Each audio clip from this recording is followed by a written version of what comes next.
Hello guys, welcome back. Sorry guys, കുറച്ച് തിരക്കായി പോയി, അതുകൊണ്ടാണ് വീഡിയോ ഇടാൻ കുറച്ച് ലേറ്റ് ആയത്. ഇന്നത്തെ നമ്മുടെ വീഡിയോ എന്ന് പറയുന്നത് ഷവോമി 14 സിവി. റീസെന്റ് ഇപ്പം ഷവോമി ലോഞ്ച് ചെയ്ത ഫോണാണ് ഷവോമി 14 സിവി. ഇതിന്റെ ഒരു ഫുൾ ഡീറ്റെയിൽ റിവ്യൂ ആണ് ഇന്നത്തെ വീഡിയോ. കൂടുതൽ സമയം വേസ്റ്റ് ചെയ്യുന്നില്ല ഗൈസ്, നമുക്ക് നേരെ വീഡിയോയിലോട്ട് പോവാം. ഗൈസ്, വീഡിയോയിലോട്ട് പോകുന്നതിന് മുമ്പ് ചാനലും സബ്സ്ക്രൈബ് ചെയ്ത് സപ്പോർട്ട് ചെയ്യണം. നിങ്ങളുടെ സപ്പോർട്ടാണ് എന്റെ ഒരു മോട്ടിവേഷൻ. കൂടുതൽ സമയം വേസ്റ്റ് ചെയ്യുന്നില്ല, നമുക്ക് നേരെ വീഡിയോയിലോട്ട് പോവാം. Xiaomi 14 CV. സിവി എന്നതുകൊണ്ട് ഉദ്ദേശിക്കുന്നത് സിനിമാറ്റിക് വിഷൻ, അങ്ങനെയാണ് കമ്പനി പറയുന്നത്. സിനിമാറ്റിക് വിഷൻ, അതായത് ഈ ഒരു ഫോൺ വെച്ചിട്ട് നിങ്ങൾക്ക് ഒരു സിനിമാറ്റിക് രീതിയിൽ ഒരു വീഡിയോഗ്രാഫി, ഫോട്ടോഗ്രാഫി ഒക്കെ എടുക്കാൻ പറ്റുമെന്നാണ്. അത് എനിക്കും അതിനോട് യോജിപ്പുണ്ട്. മെയിൻ ആയിട്ടും ഇതിന്റെ ഒരു ക്യാമറ നോക്കുവാണെങ്കിൽ co-created with ലൈക്കയാണ്. അതാണ് ഇതിന്റെ മെയിൻ ഒരു ഹൈലൈറ്റ്. ലൈക്കയുടെ ആയതുകൊണ്ട് ക്യാമറ കിഡിലനായിരിക്കും. കാരണം ലൈക്ക പക്ക പ്രോമിസിംഗ് ആണ്. ലൈക്കയും സൈസ് ഒക്കെ ആണെങ്കിൽ സൈസ് പോലുള്ള കമ്പനികളുടെ ഒക്കെ ക്യാമറ ക്വാളിറ്റി അടിപൊളിയായിരിക്കും. ഇപ്പൊ നമ്മൾ ഷവോമി 14 അൾട്ര ആണെങ്കിലും 14 ഒക്കെ ആണെങ്കിലും നമ്മൾ കണ്ടതാണ് അതിൻ്റെ ഒരു ലൈക്കയുടെ ക്വാളിറ്റി. സോ ക്യാമറ ക്വാളിറ്റി കിടിലനായിരിക്കും, അതിന് യാതൊരു സംശയവും ഇല്ല.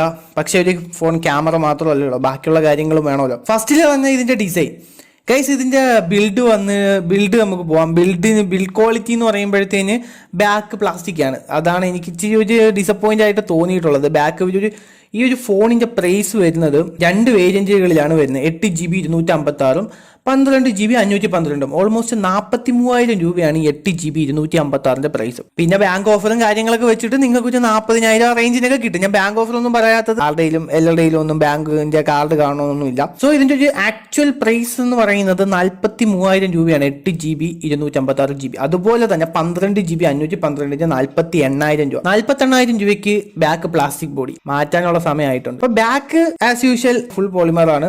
അതുപോലെ തന്നെ നമ്മുടെ ഫ്രെയിം വന്നിട്ട് അലൂമിനിയം ആണ് വന്നേക്കുന്നത്. പിന്നെ അതുപോലെ തന്നെ ഡ്യുവൽ നാനോ സിമിന്റെ സ്ലോട്ട് ആണ് വരുന്നത്. പിന്നെ മെയിൻ ആയിട്ട് IR ബ്ലസ്റ്ററും കാര്യങ്ങളൊക്കെ ഉണ്ട്. റെഡ്മിയുടെ തന്നെ ഏകദേശം എല്ലാ കാര്യങ്ങളും ഇവര് ഇതിനകത്ത് കൊടുത്തിട്ടുണ്ട്. ഫിസിക്കൽ ഓവർവ്യൂ ഒക്കെ നോക്കുവാണെങ്കിൽ എല്ലാ കാര്യങ്ങളും ഉണ്ട്. ഡ്യുവൽ സ്റ്റീരിയോ സ്പീക്കറും കാര്യങ്ങളൊക്കെ കൊടുത്തിട്ടുണ്ട്. അടുത്ത നമുക്ക് ഡിസ്പ്ലേ പോയിന്റ് ഓഫ് വ്യൂ നോക്കാം. ഡിസ്പ്ലേ പോയിന്റ് ഓഫ് വ്യൂ വരുവാണെങ്കിൽ ഭയങ്കര ഇൻട്രസ്റ്റിംഗ് എന്നൊന്നും പറയാൻ പറ്റൂല. എന്നാലും ഒരു 40K റേഞ്ചിൽ കിട്ടാവുന്നതിൽ വെച്ച് അത്യാവശ്യം നല്ലൊരു ഡിസ്പ്ലേ ആണ്. 1.5K റെസൊല്യൂഷൻ ഉള്ള LTPO പാനലാണ് വെച്ചേക്കുന്നത്. AMOLED ആണ്. 6.5 ഇഞ്ചിന്റെ പ്രൊട്ടക്ഷൻ വരുന്നത്. കോണിംഗ് ഗോറില്ല ഗ്ലാസ് വിക്ടസ് 2ന്റെ ലേറ്റസ്റ്റ് പ്രൊട്ടക്ഷൻ ആണ്. പിന്നെ HDR10+, ഡോൾബി വിഷൻ, 3000 നിറ്റ്സിന്റെ പീക്ക് ബ്രൈറ്റ്നസ്. അത് പീക്ക് ബ്രൈറ്റ്നസ് പറച്ചിൽ മാത്രമേ ഉള്ളൂ, അറിയാലോ. 3000 നിറ്റ്സിന്റെ ബ്രൈറ്റ്നസും കാര്യങ്ങളൊക്കെ ഡിസ്പ്ലേ പോയിന്റ് ഓഫ് വ്യൂ കൊടുത്തിട്ടുണ്ട്. ഒരു ഡിസ്പ്ലേ പോയിന്റ് ഓഫ് വ്യൂ നോക്കുവാണെങ്കിൽ അത്യാവശ്യം ഈ ഒരു പ്രൈസ് റേഞ്ചിൽ കൊടുക്കാവുന്നതിൽ വെച്ച് എല്ലാ കാര്യങ്ങളും ഷവോമി ആഡ് ചെയ്തിട്ടുണ്ട്. പിന്നെ മെയിൻ ആയിട്ടും 40Kക്ക് അറിയാലോ ഗൈസ്,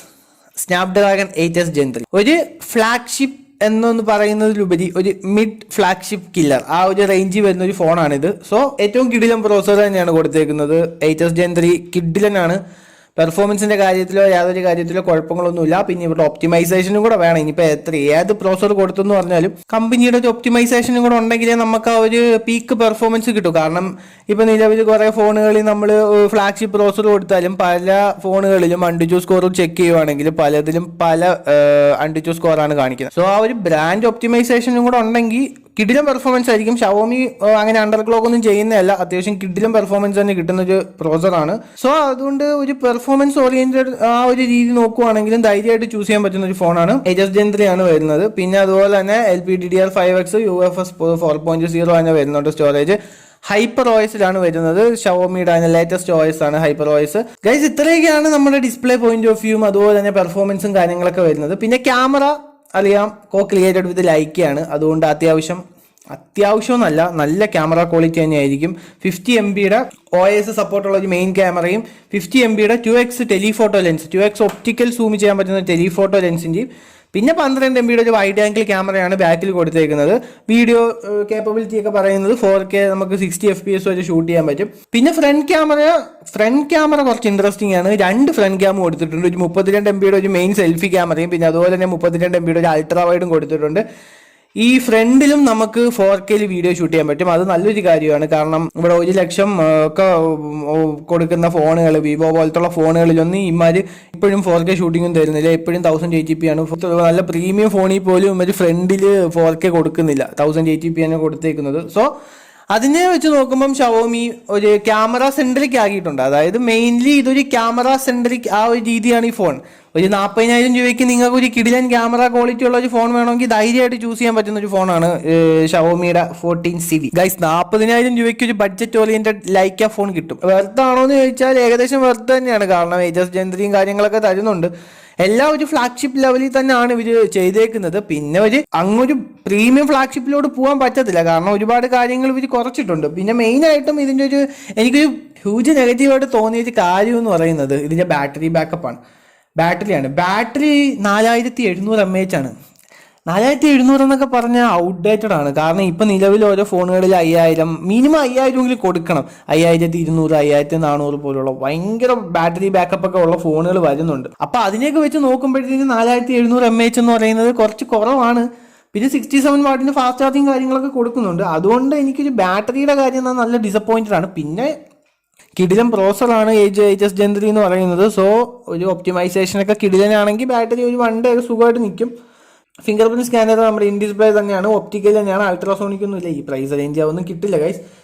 മെയിൻ ആയിട്ട് ഇതിന്റെ സ്പെഷ്യൽ ആയിട്ടുള്ള ഫീച്ചേഴ്സ് എന്ന് പറയുന്നത് Wi-Fi 6, ബ്ലൂടൂത്ത് വെർഷൻ 5.4, പിന്നെ USB 2.0 ആണ്, 3.2 ഒന്നുമില്ല. സോ ഇതിലേക്കാണ് ഷവോമി 14CV. ഒരു 43,000 രൂപയ്ക്ക് 8GB 256GB ആ ഒരു പ്രൈസ് കൊടുത്ത് ഈ ഫോൺ എടുക്കണമെന്ന് ചോദിച്ചാൽ, നിങ്ങളൊരു ക്യാമറ നോക്കുന്ന ഒരു ആളാണെങ്കിൽ, ഒരു ക്യാമറയാണ് എൻ്റെ ഒരു മെയിൻ ഘടകം, ഞാൻ ഭയങ്കര ഫോട്ടോഗ്രാഫർ ആണെങ്കിൽ ഒരു 40,000 ആ റേഞ്ചിൽ എനിക്കൊരു നല്ല ക്യാമറ ക്വാളിറ്റി ഫോൺ വേണമെങ്കിൽ ധൈര്യമായിട്ട് ചൂസ് ചെയ്യാൻ പറ്റും. കാരണം ക്യാമറ ക്വാളിറ്റി കിടിലനായിരിക്കും. ലൈക്കയുടെ ഒരു ഒപ്റ്റിമൈസേഷനൊക്കെ ഉള്ളതുകൊണ്ട് കിടിലനായിരിക്കും. പിന്നെ അത്യാവശ്യം നിങ്ങൾക്കൊരു പെർഫോമൻസും അത്യാവശ്യം കിട്ടും. കാരണം ഏജസ് ജെൻ 3 മോശം പ്രോസറൊന്നും അല്ല, ഒരു മിഡ് ഫ്ലാഗ്ഷിപ്പ് ലെവൽ പ്രോസറൊക്കെ തന്നെയാണ്. സോ ഓവറോൾ ഒരു ടോട്ടൽ പാക്കേജ് ആണ് ഈ ഒരു ഫോൺ. ഒരു 40K ഒരു ടോട്ടൽ പാക്കേജ് ഫോൺ തന്നെയാണ്. അത്യാവശ്യം കൊള്ളാവുന്ന ഒരു ഫോണാണ്. ഇനി നിങ്ങൾക്ക് തീരുമാനിക്കും ഫോൺ എടുക്കണോ വേണ്ടതെന്ന്. ഇത്രയൊക്കെയാണ് നമ്മുടെ വീഡിയോ ഇഷ്ടപ്പെട്ട ലൈക്ക് ചെയ്ത് സപ്പോർട്ട് ചെയ്യണം ഗൈസ്. ഇനി നമുക്ക് അടുത്തൊരു വീഡിയോയിൽ കാണാം. Okay guys, by.